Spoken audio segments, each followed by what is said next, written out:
जालना जिल्ह्यातील अंबडचे तहसीलदार विजय चव्हाण यांना तब्बल 6,40,000 रुपयांची लाच घेताना लाचलुचपत प्रतिबंधक विभागाने रंगेहात अटक केली आहे।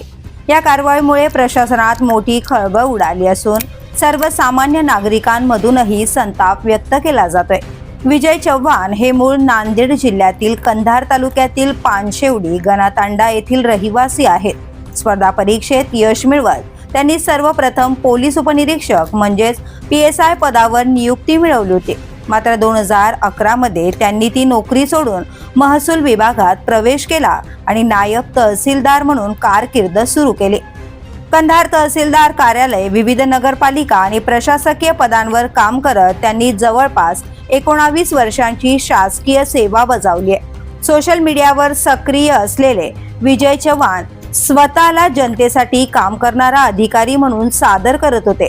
मात्र लाचखोरीच्या गंभीर आरोपांमुळे त्यांच्या प्रतिमेला मोठा धक्का बसला आहे। दरम्यान या प्रकरणाचा पुढील तपास ACB कडून सुरू असून या कारवाईची चर्चा आता संपूर्ण मराठवाडाभर होत आहे। द पोलीस न्यूज साठी नितीन पाटील, जालना।